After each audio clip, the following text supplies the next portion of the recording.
Welcome everybody back to A&M in the AM, episode 7. We're a week past the MLB draft now, and on our Buds podcast when we did our mock draft, and then it would have been the Friday after the draft, we had some comments and some messages of people asking us to do kind of a Tigers draft review, because obviously me and him are both Tigers fans. And they didn't feel like looking into it. Yeah, and they didn't feel like so we had to do the dirty work. And I think they just wanted our opinion on each guy the Tigers drafted, and I think I want to talk about a couple guys that the Tigers could pick up. Okay. Because yeah, we can start there before we get to everything. Okay. So I know there's a guy from I'm sure we're thinking the same places here.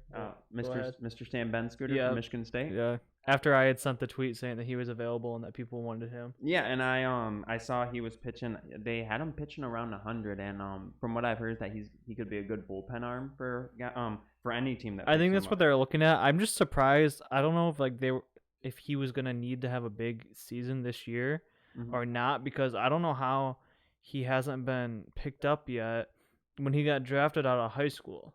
Well, I mean, I know you made the comment of how was he not drafted when he was drafted out of high school.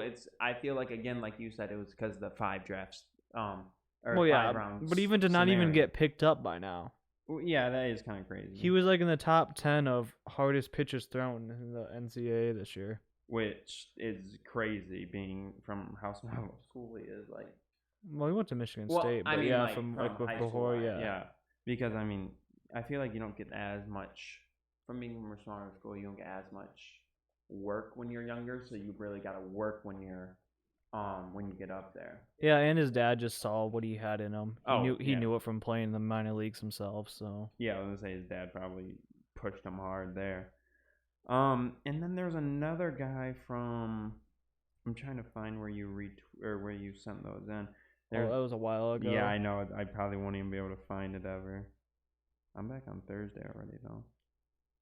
And it was Mo Hanley from Adrian College. He's a left-handed pitcher, correct? I believe. Yeah. And I didn't know Adrian College had talent like that. I mean, we've had a couple guys drafted in the past few years. Yeah, the past couple of years we've had a couple guys drafted, like obviously late rounds, because we're a D3 school, so we don't have, again, any real big talent. We don't really play any real big schools, so we're lower. We're kind of lower on the totem pole, but it's kind of cool that because I think they're considering him to be another bullpen arm there.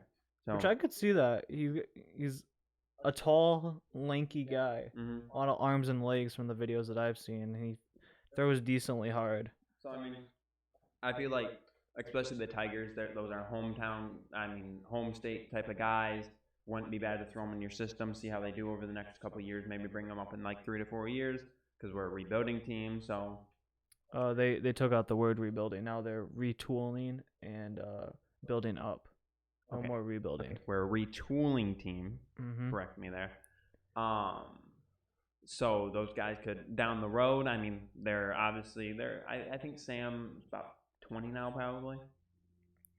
He was a grade ahead of me.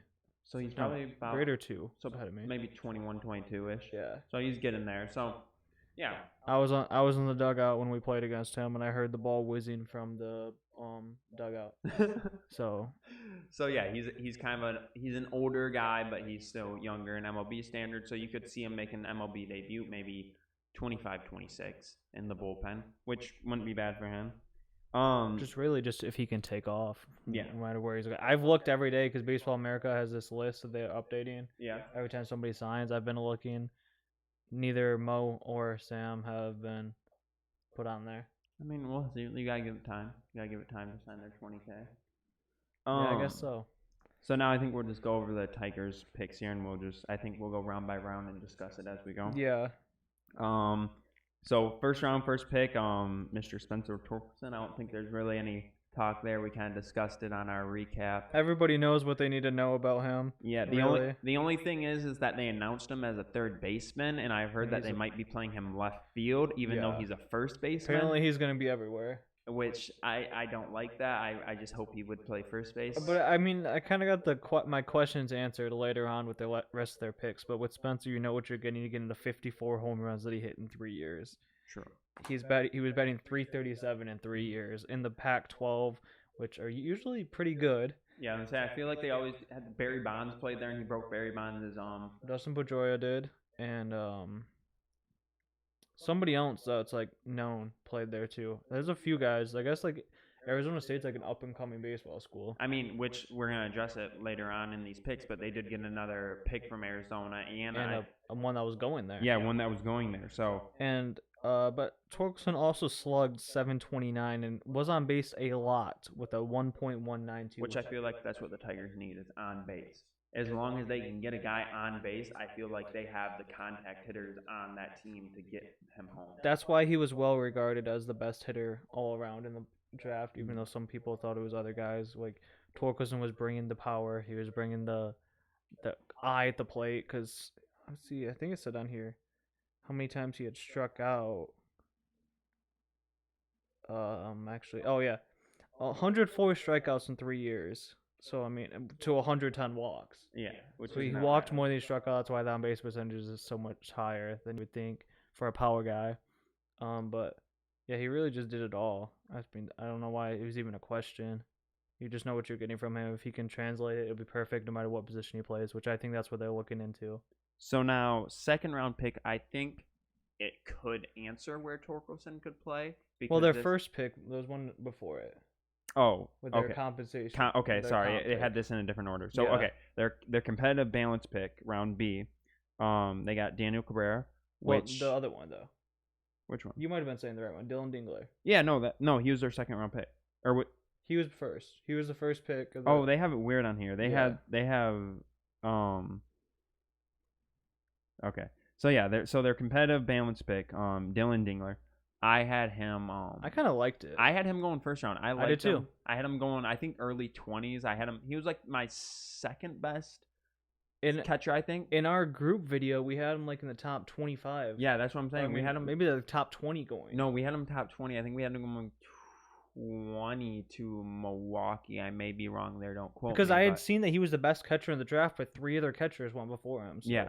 And what could answer some questions there is that he could play first base or center field. Yeah, or you said that he started at center field. Yeah, yes. He started at center field at Ohio State, so he could play center field, and that deepens our outfield there. Because I mean, yeah, we got some young guys in the outfield, but I don't feel like we have much promise in the outfield. He's known as a guy as an athlete. He can just be anywhere. I mean, he isn't known for the bat. Yeah, I'm saying he's not that good. It was coming around though. He did progressively get better every year at Ohio State. His freshman year, he batted .244 with a .332 on base percentage. Then he followed up with his sophomore year at a .291 average with a .392 on base percentage. And the few games that they got to play this year, he was batting .340 with a .404 on base. So he was progressively getting better. So he's showing that the bat can improve if he's on the field, no matter where he's at. But if not, I wouldn't mind him there as like a like an okay bat, but a defensive player. Because if we could have him at catcher or center field as a defensive player, I feel like that would be good for us because then we can surround him with hitters and we can move him around the outfield or just have him there at catcher and throw guys on at second. So. They're looking at him being a possible utility if he doesn't fit into one spot, but like. There's also room for his power to come. He did hit 4 his freshman year, 3 his sophomore year, and then he had hit 5 this year. Mm-hmm. So he was progressively getting better with that too. I mean, I guess only he went 4 then 3, but he went back up. I mean, so they're saying that it's in there somewhere. If you could have him on the bench and be like an everyday kind of off the bench replacement guy, I wouldn't mind that. Yes, for center field and catcher because. I mean, I feel like our catchers are kind of iffy right now. Yeah, we got some young guys, but I don't think they're too highly on them except maybe Jake Rogers. Who they were talking about putting back in AAA this year. So that shows what's going on there. I mean, but yeah, Dingler, his background is in defense. What he's gonna bring to the field on the defensive side. So yeah, hopefully he works out there. So then my favorite pick. Yeah, I was going to say, I like this pick too because I believe in the draft we had. We also had him going first round. Yeah, we had him going first round. I had him going pretty high too. This is now second round. Daniel Cabrera from LSU, outfielder. He was ranked, I want to say top 20s. Top 20. And he went number 32. I think we had him in the 20s, yeah. Or not 32, 62, I think. Yeah, 62. So, I mean, I feel like, again with Dingler, He's a guy that's going to help our outfield, again, depending on where they play Dingler. But he's a young guy for our outfield that I feel like we need. And I feel like he had a decent bat in college. I think he's somebody you can throw in. He's going to be successful right away. That's what they're saying, too. Mm-hmm. Like, when I was seeing him, I was like, okay, really underrated guy. He's going to be another guy you know what he's bringing every day. He's not there to be flashy and stuff. He's going to play a role and playing in the left field in the corner out. I mean, playing the outfield in the corner and left field and stuff. And I think you really know what you're getting from him. Something we liked from him and why we picked him in the first round is because he was a guy that he can be a maybe 1 to 2 year bring up guy. Like you could see him in the next couple of years. Yeah, the way he was hitting at LSU, I mean, again, they play some good competition. So like, yeah, the SEC has some pretty decent baseball teams. I feel like I had seen actually. I watched a video I think maybe a few days ago about him, and it had said that it's a tradition at LSU that the captain or like maybe like the best player or so, it's handed down number 8 every year. Yeah, and he was wearing number 8. And he was wearing number 8. He was given it by whoever wore it last year. Okay. Who was also given it by Alex Bregman. And then Alex was given it by somebody else before it. So it's like a tradition. So Daniel was well regarded there. He was even well last liked. year, yeah. Yeah. He was given it. And even if he was a captain, that's good. So because then that means you got a captain in the outfield there. I think he was like a lead by example kind of guy. Which I mean, I feel like the Tigers need because right now their lead by example type of guy is Miguel Cabrera, and he's 40 years old. Because Daniel, like, he came on at the scene at LSU and batted .315 his freshman year. Which is amazing for a freshman. Yeah, he had 8 home runs and he was slugging .524. He had a .405 on base percentage. But then 2019, kind of a little lower. He did play in less games though. He batted .284 and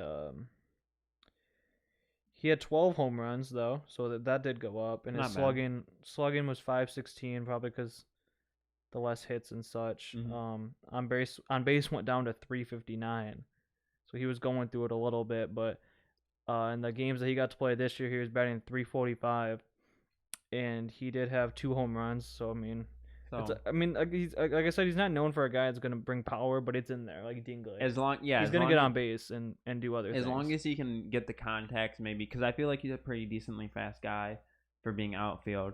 So as long as he can get on base, get those maybe doubles, triples for us, I feel like that'll be good. The one question, which I see why, he did have 72 walks to 102 strikeouts in his career. Okay. So they are saying like a little bit he's like swing happy, which is usually you can work on. I mean, it's not a horrible thing. I mean, we don't want another Justin Upton situation, but I feel like being young, he can work on it. For a guy that's swing happy that was batting .466 this year, I would say it's not bad because he had a .392 in his whole LSU career. Yeah, I think it's going to be a solid pick.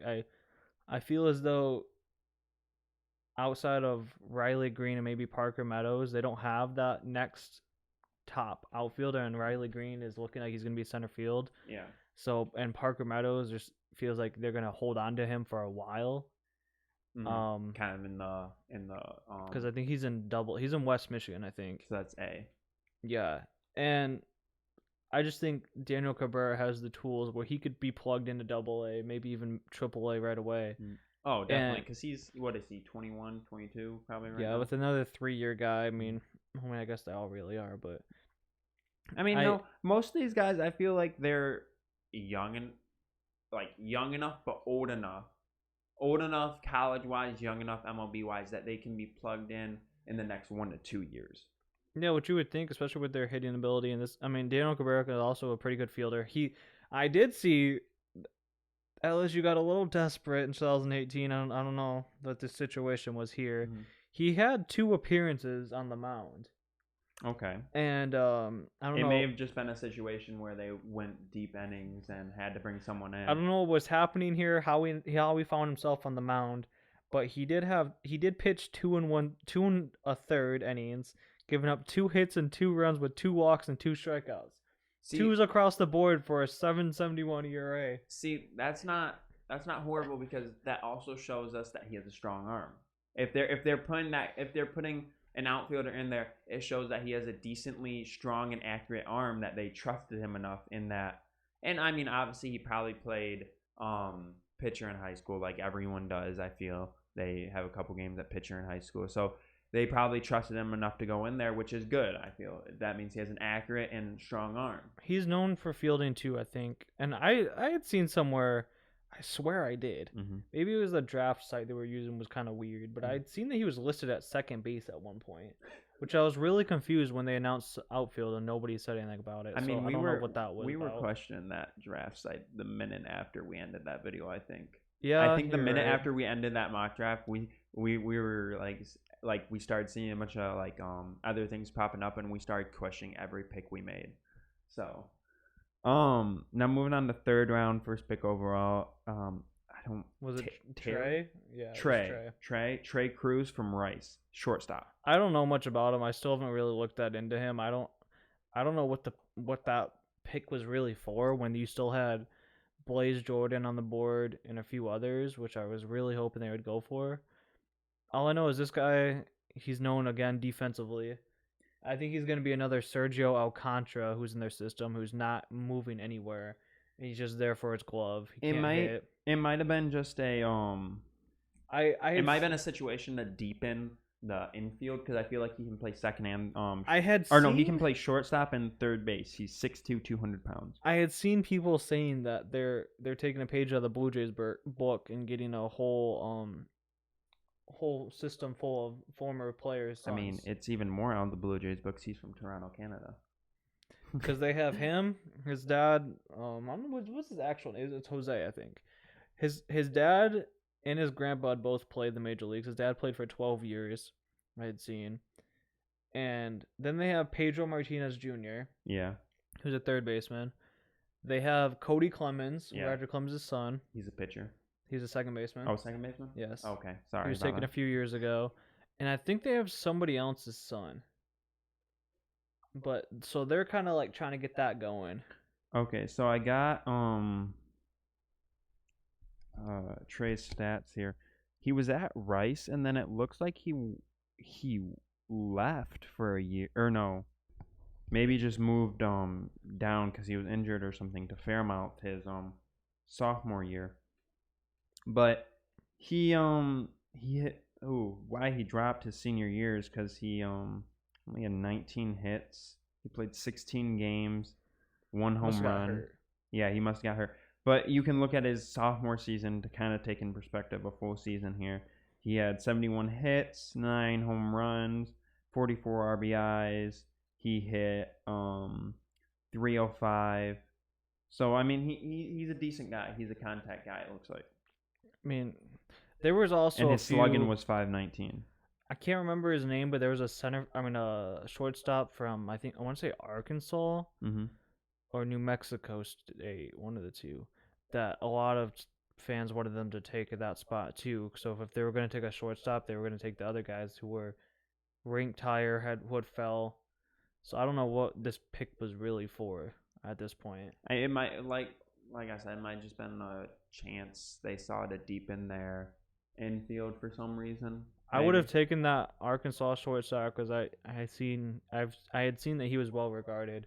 Or again, like I said, I would have taken Blaze Jordan because now that he has been drafted, he's taking over the internet and people are loving him. And so, I mean, you get a guy like that in your system, everyone wants to come see. I know there's a question if he was going to sign or not. Apparently he is. So, I mean, you get a 17-year-old in your system who's hitting 500-foot bombs. Yeah. I think you're going to jump out to some people. Okay, so then moving on to fourth round. And I think this pick kind of plays into how you said this will show if scouts are actually doing their homework, and they will be able to pick up players' friends in the undrafted free agent market. But I feel like this played into a draft scenario.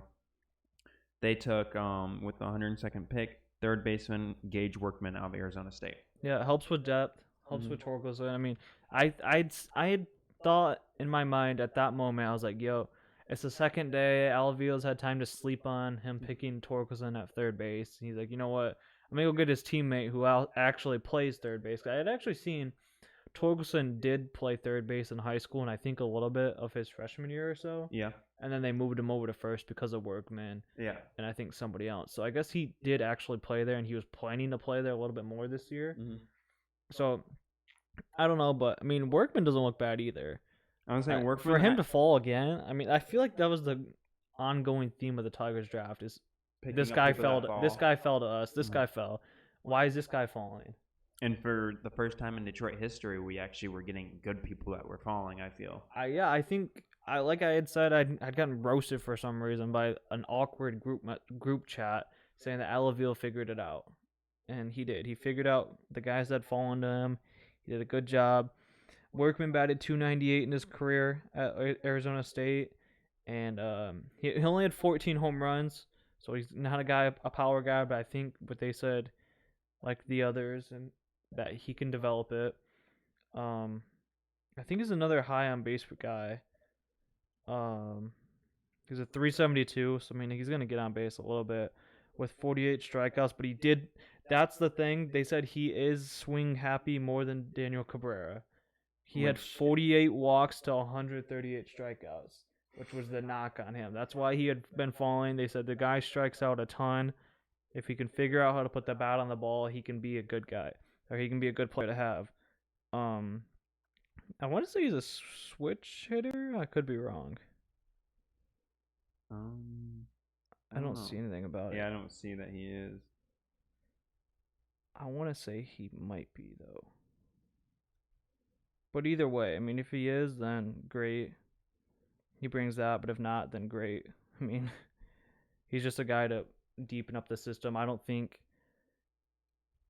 if he makes it, I don't see them rushing him or even like making it with the Tigers because of Paredes being in the system and he's the best for third baseman in the system. I feel like he could maybe make the transition to outfield. Like I think he could be or like a bench type of guy. I think he could be like another Candelario. If he is, okay, let me look. I swear I saw that he was a switch hitter. Maybe it was the other guy. But if not, he can play third and first. He's another bench guy. I did see that his defense wasn't that bad either. So he's a guy you can move around for sure. Yeah, he's a switch hitter. So yeah, he brings that. You can put that on the bench. You got switch hitting abilities. Mm-hmm. If he figures out how to put the bat on the ball a little bit more than striking out than he already does, then that'd be perfect. Yeah. I mean, I feel like it might take him a while to get up to the league, but if and when he does, we might see him with the Tigers as like a rotational guy or maybe with another team. So if all of these guys get put in the right situation, then I think they could all be up pretty fast. Then again, with the fan base and everybody running it, they all seem to think everybody has to be in the system for 10 years before they can get brought up. So who really knows there? So now the last pick of the condensed draft, the Tigers took. It says he played shortstop, but he's gonna fit better at third baseman. Colt Keith out of Bill Mox, Mississippi High School, and he's a pitcher too. He batted .572. He was committed to Arizona State. Yeah, he was committed to Arizona State. Let me make that clear. He batted .572 in high school, 8 home runs as a junior. It looks like he may be reclassified here. I think so. So, he was the 2018-2019 Gatorade Player of the Year in Mississippi. So. Oh no, it would be his senior year because he didn't get to play. Oh yeah, I guess so. Yeah. So yeah, they're going off of his junior year stats because he didn't get to play his senior year, obviously. So I mean, it looks like a good guy here. They're saying he's gonna play third base in his pro career. Yeah, which a lot of people didn't think they were gonna be able to sign him, but I had seen that a lot of reporters had talked to him prior to the draft and said, if we take you here, will you sign? And he said, yeah. He said, I prefer pro ball over going to college anyway, regardless of what the money is. I want to bet on myself. I just want to be picked, and they took him. And well, he said, I have a number, and if it drops below that number, then I'm going to attend Arizona State. But yeah, they said he had agreed on a contract before they even picked him. Okay. They wanted to be as safe as could be, which again I applaud Alaville for planning in advance for once. Yeah. I mean, I feel like again he's a high school player. He was bad and good, but he's kind of unknown to us right now. Says Again, he's got a lot of confidence. So he's a third slash shortstop type of guy. So another kind of confusing pick there. Even if you can squeeze him into like second base or so. Yeah, or maybe he's so young. One of the two corner spots in the outfield, maybe. So I think he's a guy that could stick in the infield though, especially with the outfielders they have in their system, especially like around his age and stuff. So I mean, he is an 18-year-old, so that's great. Him being so young, so yeah, if he's not a guy you'll have to rush at all, especially it's not needed where they took the depth in front of him and what they already have in the system. He's like a guy you're gonna take a chance on and hope for the best. Yeah. So overall grade, what do you think the Tigers did?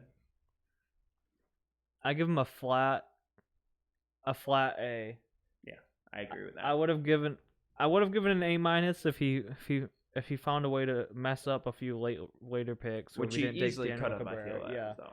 And I would have given an A plus if you skip Trey and take Blaze Jordan, or maybe that Arkansas shortstop. I just really wanted Blaze Jordan. I feel like the only places where you can kind of question it was Trey, and then with that last pick, because again, unproven type of guy, 18 years old, could sign, could not sign, but they did good there with guaranteeing that he was going to sign.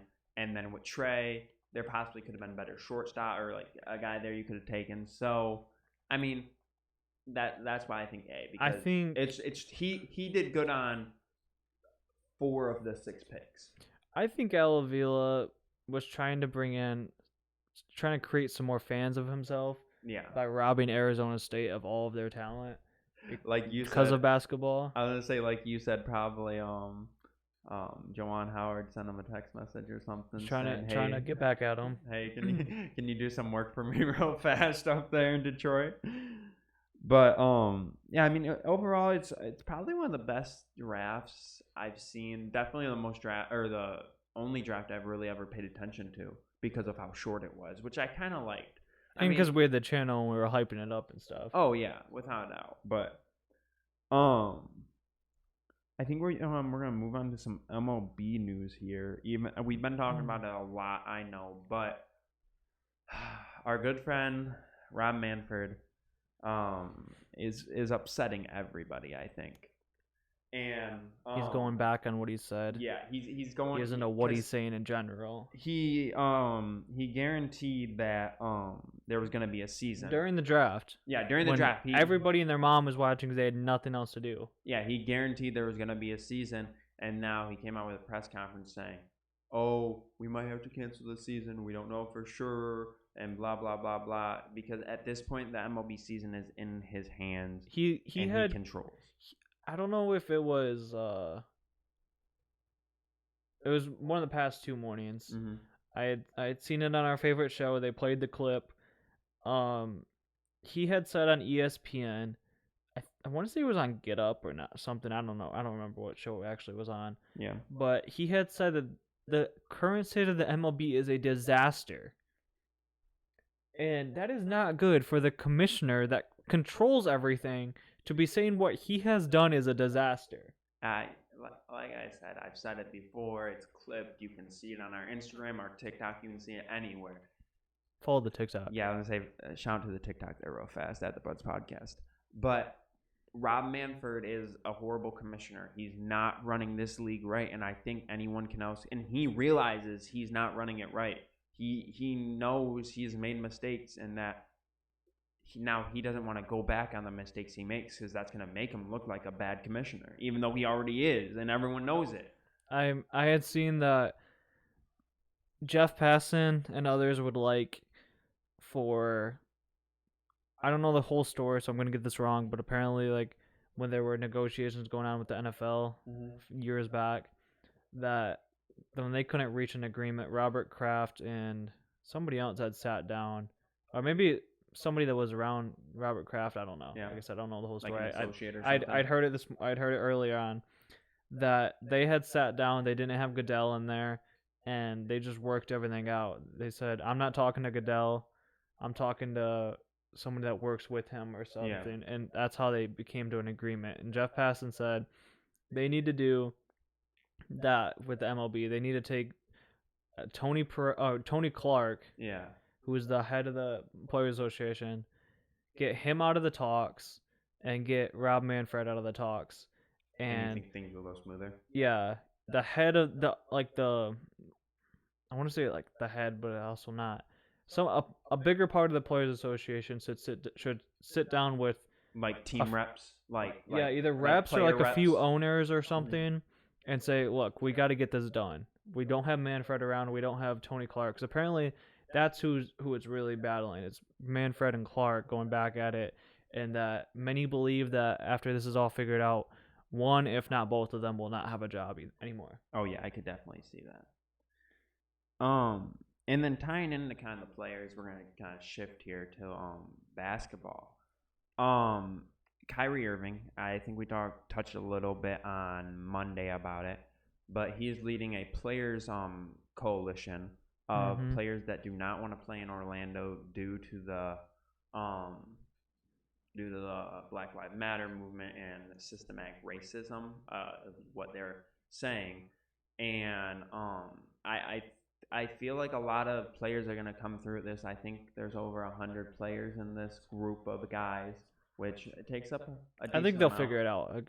I mean, I've given Adam Silver a lot of praise. I think he'll figure it out. Adam Silver will definitely figure it out. I personally, over the past year, I was skeptical when Adam Silver first came into office, you could say.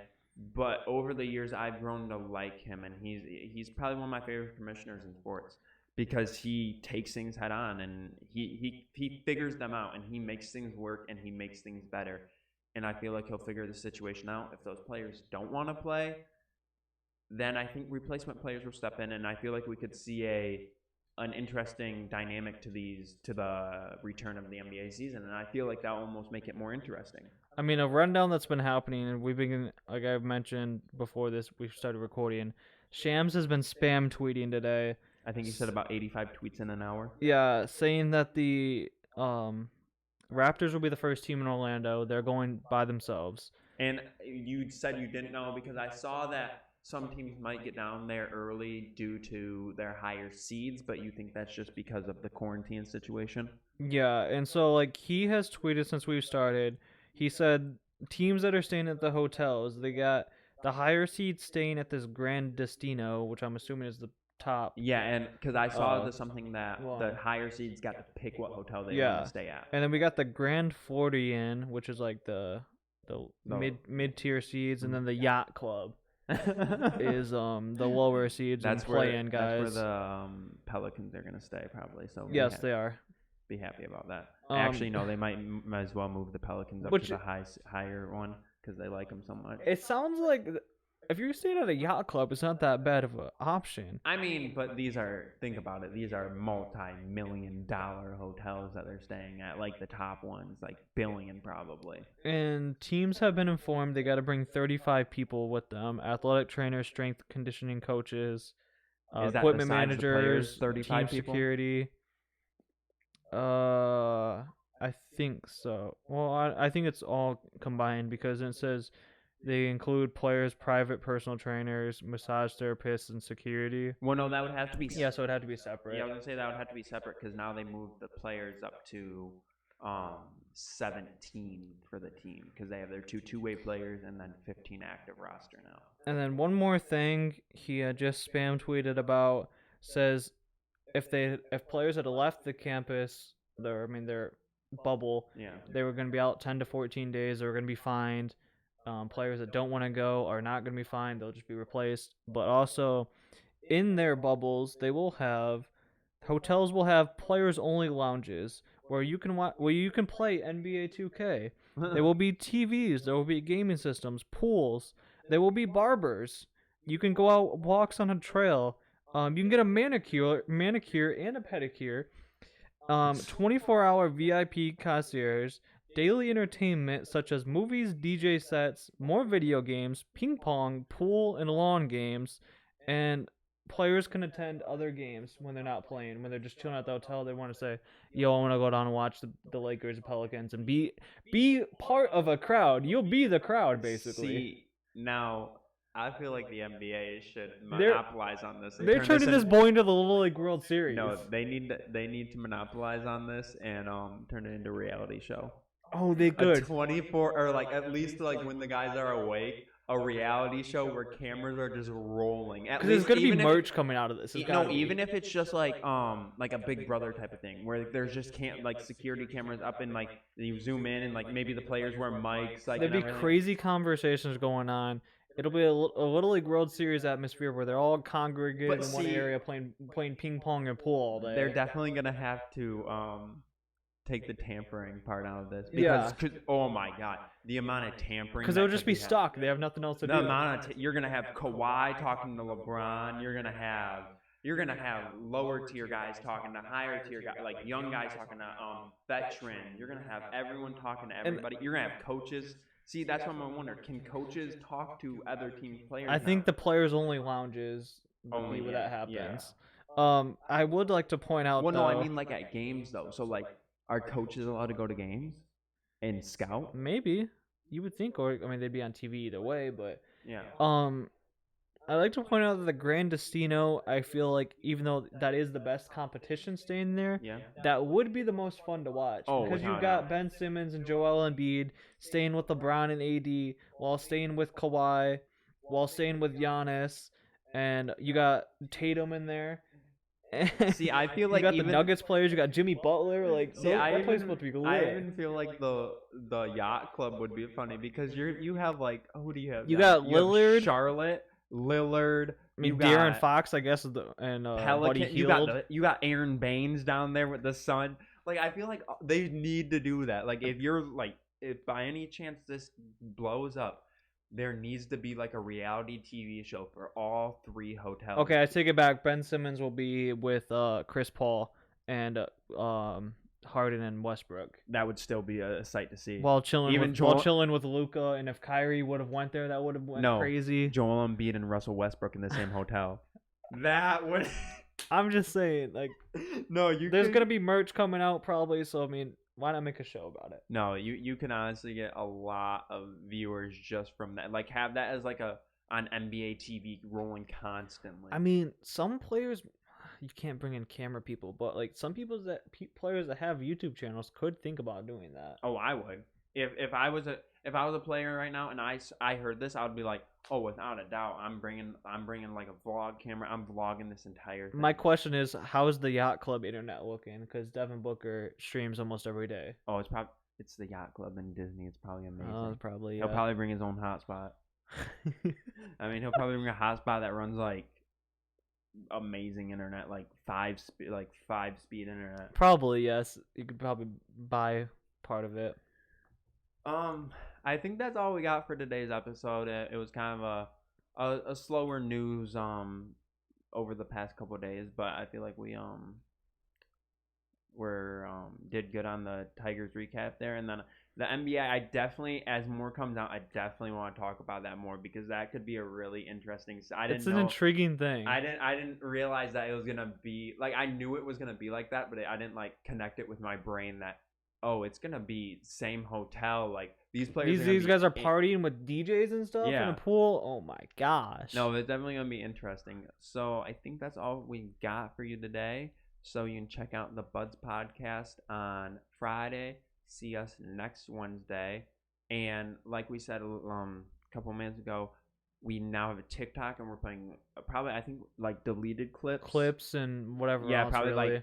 I think we're gonna put like some clips from like before we record, after we record, and maybe some clips that we delete out for some reason. while recording or behind the scenes or just weird things. I don't know, just anything really to put on there. And that's at the Buds Podcast on TikTok.